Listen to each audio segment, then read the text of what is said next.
King and Queen of the Ring kicks off. Ober tells Brock he'll see him down the line. And Heyman takes a spear.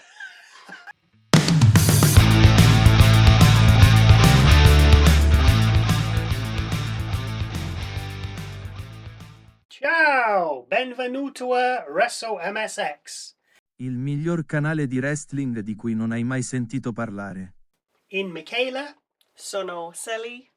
Naturally, we recap Clash in Italy before we see a van pull up. The A-Team the Usos and Roman Reigns then emerge and head for the ring. No Fatu. And yes, his title was handed to him by a lackey. Poor.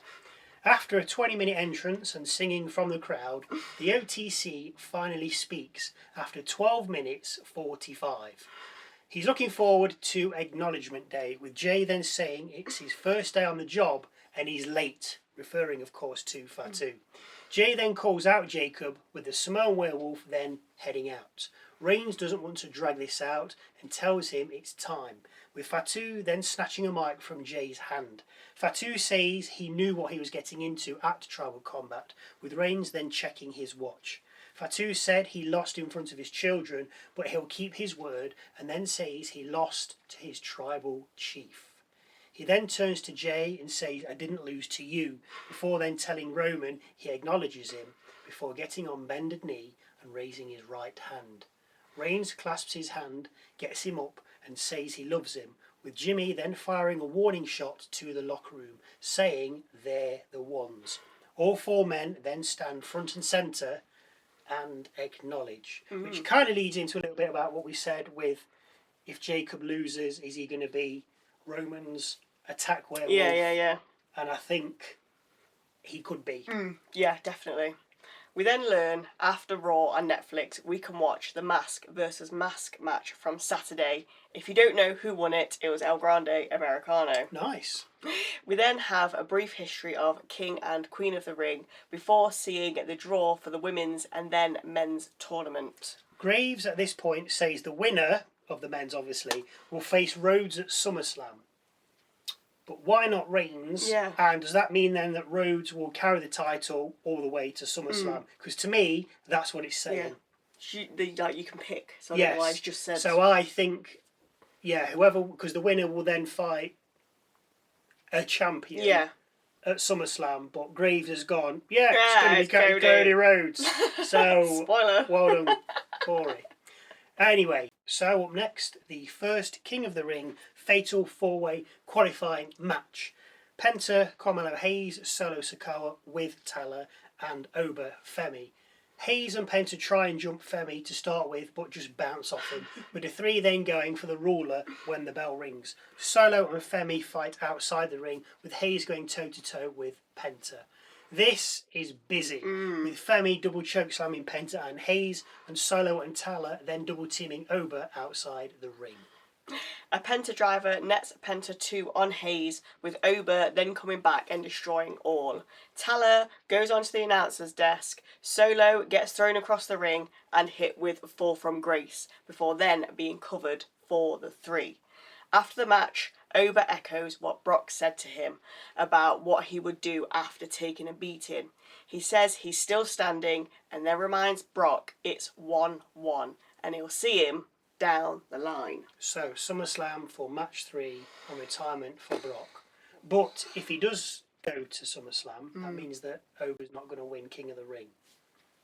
And I've earmarked him for winning it already. I mean, he should. He's the ruler. Yeah. And it would make sense. Yeah. But, I mean, there's Night of Champions coming up sometime. Yeah, which is where the final of the King and the Queen of the Ring will take place. Exactly, so he can't go against Lesnar there. If he's in it. Because if he's in it... He's in it. Trouble. We then take a look at the feud between Seth Rollins and Bron Breakker, as they'll be having another match later. And then cut to Sol Ruca walking through backstage. As she heads through, we can see Maxxine, Dupri and Austin Theory in the background having another chat. Back from the break, and Sol is making her way to the ring to speak to Kathy Kelly. Kelly asks if Sol thought she'd be there with the title after only a month, with Ruka saying it's a dream come true. She gives props to Lynch and then says she's proved her wrong. Ruka then says the title deserves a fighting champion. So she's going to be doing it every week then, isn't she? Yeah. We then see a clip from last night after Clash where Rhodes and Reigns cross paths, with us then cutting to the Bloodline and Reigns telling Jay to stay on Fatu's ass. Reigns then tells Jay to take the other title and win King of the Ring, as there's two ends of a table. Jay then heads off with Reigns telling Jimmy to stay with him, citing Jay has to do it alone. But the thing is, Jay didn't have a match tonight. No, but So is he walking to SmackDown? That's it, yeah. All the way, wherever it is. Italy. Bologna. Oh, it's not too far then. Hey! Next up, Dragon Lee and Rey Mysterio versus Rusev and Ethan Page. Rusev, by the way, wearing a Bangaranga t-shirt. Nice. Lee gets two count covers on both opponents, with the crowd then going wild for a possible Rey tag. Page drags Rey from the apron though, just as we break. We come back to the heels beating on Lee until he manages a kick to Rusev. Lee gets a separation and finally brings in Mysterio. Rey lays waste to Page and Rusev, with each team then getting the best of each other, with interactions between all four. Rey then 619's Page, drops the dime, and then covers for the 1, 2, 3. And again, Ethan Page, he didn't do anything. He did absolutely nothing. He can hit and he can kick. And the Boston Crab that you're referring to, Rey was already on his shoulders looking for the Hurricanrana. And as he came down, no, not the Hurricanrana. Not the West Coast part, because that's off the ropes. Yeah, it's like Hurricanrana. Yeah. Into cover. So as he's gone down, Page has stopped him, and then he's kind of got him in a Styles Clash. Yeah. But obviously, instead of stepping over his arms and then just falling, he just bent down into a Boston Crab. So no, he didn't even set that move. No, not really, no. He's nothing. Again, I can't see it. He doesn't do anything. Backstage, Adam Pearce tells Penta Rey wants a crack at the Intercontinental title and that he'll make it happen.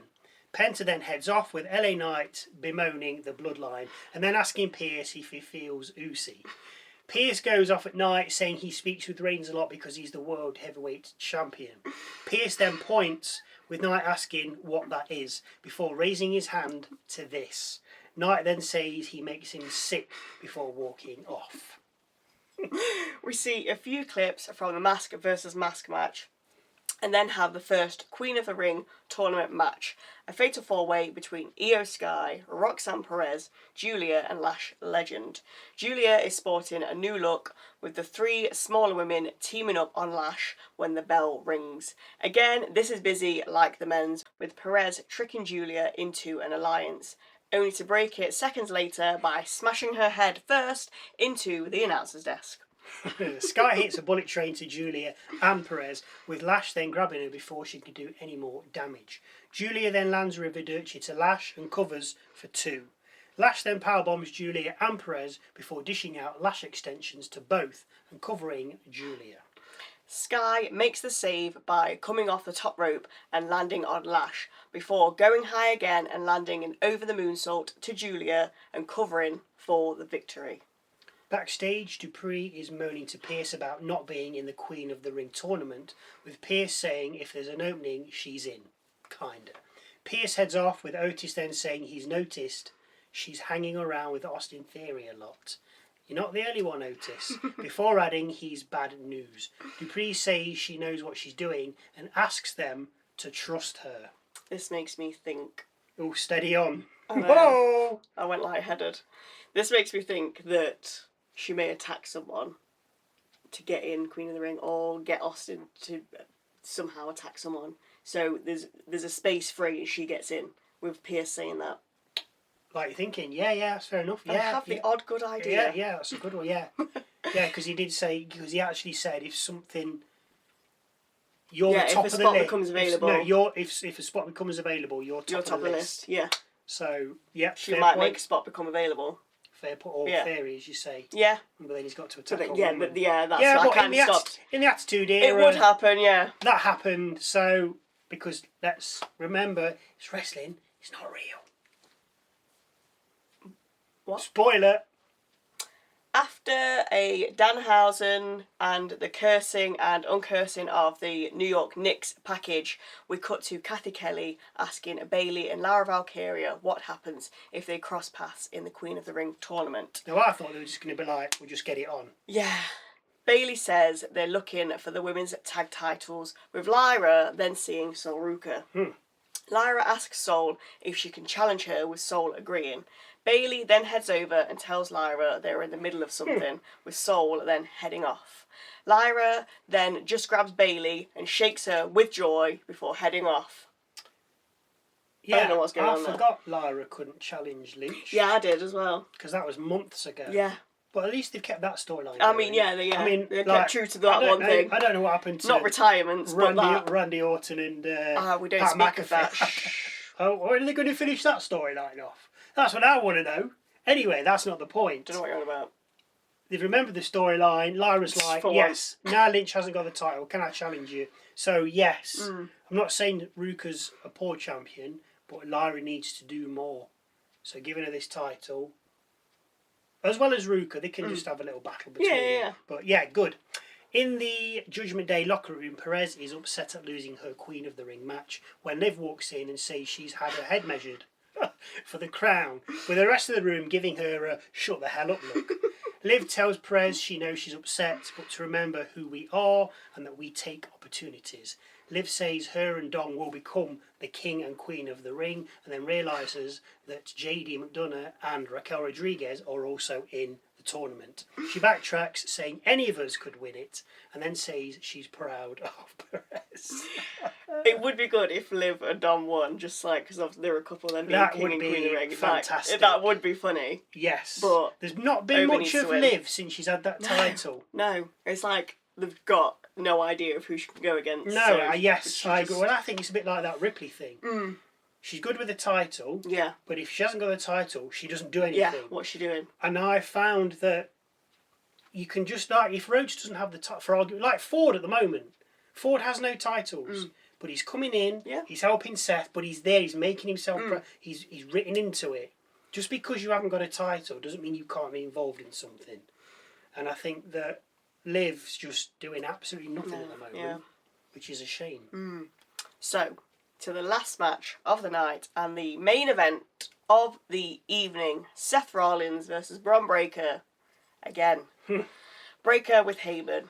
Bron manhandles Seth, but Seth fights back, diving out at Breakker 3 times after sending him over the top rope. When we come back from the Breakker, Breakker is in control and sends Seth from the ring with a German suplex. Bron follows and throws Rollins into the ring post before launching a flying elbow at him. Announcer's desk abuse follows, with Bron then clearing aforementioned desks. The pair, though, get back in the ring, where Breakker lifts Seth into a military press, only for Rollins to counter into a scorpion death drop. Rollins then gets a 2-count cover after chopping Breakker down, and then another 2 off a swanton. Seth then goes high, but Breakker gets up to him and lands a Frankensteiner, the cover 2. The two then intercept each other mid-air as Seth jumps from the announcer's desk and Breakker from the apron. Another break interrupts us, with us then going back to Breakker in control, only for Seth to then land a sit-down powerbomb on cover for 2. We go back outside for nothing, and then back in where Seth lands a superplex Falcon Arrow on cover for 2. Seth then looks for the stomp, but Breakker catches him with a spear. Back outside and on the announcer's desk, Breakker sets up for a spear, but Seth counters into a pedigree. Seth gets the pair back into the ring, hits another pedigree, and then covers for the 1-2. Breakker somehow kicks out. The pedigree put him through the desk. It did put him through the desk. And then another one in the ring, and he's kicked out. Seth then sets up for the stomp, but Theory heads out, gets in, and then gets out again, with Breakker then looking for a spear. Seth dodges it, with Breakker posting himself, and Seth readying a stomp again. It's then that Heyman gets on the apron, distracting the ref. This allows Theory to hit Seth with a tag belt and taking him out. Montez Ford then arrives and dives out of the ring at Theory, with Breakker then spearing him before getting back in the ring and spearing Rollins. Breakker covers, but only for 2. Breakker looks for another spear, but Rollins lands a super kick, a stomp, and cover for 2, as Heyman places Breakker's foot on the rope. Kinda, he also messed it up, a little bit like B-Fab from Clash in Italy. They've got the leg, but they don't realise, well, because they put it all the way out and then try to put it up, there's a rope in the way. What they need to do is in, lift, and then place. Got that, guys? Okay. Nice. Just practice. Don't think you can just practice it. It's not hard. Talking to you, Paul Heyman. Seth then goes for Heyman and backs him up to the timekeepers. We then see Breakker on the charge with a super spear. But he hits Heyman and sends him through the barricade. I didn't think that Heyman had taken it. No, I didn't. Good on him, but... Seth gets back in the ring with a tag belt, followed by Breakker. Breakker launches another spear, but Seth holds the title in front of his midriff, with Breakker, of course, hitting it and knocking himself senseless. The referee, by the way, is checking on Heyman, Obviously. but manages to get back in the ring just as Seth lands a stomp. Seth then covers with the referee counting to 3. Seth points to Ford in gratitude, with Raw then going off the air as we look upon a triumphant Rollins. Do indeed. Yeah. Yeah, just your standard... Shenanigans at the end, love it. Yeah, just standard Raw, that's Yeah. it. He's none of this... It makes it different, obviously. 7.2 out of 10, it Yeah. was just a Raw. Because obviously we've got the King of the Ring tournament. Obviously a little bit more exciting because you've got your fatal 4-ways with people that you don't usually Can I have. just stop you there? No. So now for Michael's moment of the night. This could be a match, a line, a look, a promo, something funny, interesting, quirky, different, just something that catches my eye. Obviously it has to wait until the end, because if I do it halfway through and it's something that happens at the end, it's kind of a spoiler. So Michael's moment of the night is the men's King of the Ring fatal 4-way. It was all go and show, and it was pitting 4 completely different people together that you wouldn't usually see, and that is why it stops you. Literally just what I said. Just copy Exactly. Sally doesn't see what my moment of the night is, Nope. so if she has her own ideas or thoughts, On fine. the odd occasion. On the odd occasion, no, that's fine. But she doesn't see it, so she's just like, oh, okay, fair enough. But that's why it stopped you, because I agree. It's it's different people. You wouldn't see Solo against Ober Femi. You just wouldn't. No. You certainly wouldn't see him against Penta. No. You probably wouldn't see him against Carmelo Hayes, purely because of the size difference. So that is why this kind of thing. I mean, what is it? I think next week, I know you've got Seth, Talatonga, Javon, Ricky Saints. and Ricky Saints. And those, like, you would see those four. Not together, but you would see them at certain points. Yeah. I mean, it's got to be Seth for that win, surely. You'd have thought. Yeah. But for Ober against Solo, or in with Carmelo Hayes and in with Penta, you don't get that. I mean, you wouldn't get it. Because I remember a few years ago when I think Jacob Fatu first came in, and they had some kind of Survivor Series, or there was something. It was like 4, 5, 6-man tag. No, it'd be 12 or 10 or 8. And Bron squared up to Jacob Fatu. I'm sure it was them two. That sounds when they were familiar. first sort of in. Yeah. And you was I like... think you got giddy over it. He was like, oh yeah, but then nothing. That was it. No, Nothing. Nothing came of it. Which is fine. But yes, this is why I like King of the Ring and Queen of the Ring, because you get people that don't usually fight. And that's what makes it interesting, because you get a little bit fed up with the same old, same old. Yeah. Absolutely fair. Good. Now, if you have your own thoughts or views that you would like to share with us, then please do, and leave them in the comment section just down below. Also, don't forget to go and check out our Musings video, where we talk more about what's happened in this week in WWE, with a new one dropping every Ice Age. Wednesday. Great film. Thank you for watching, as always. Don't forget to like and subscribe. I don't want to say it. I don't like saying it, but I am saying it. And we'll see you Wednesday for a look at this past week and WWE, and Saturday for SmackDown.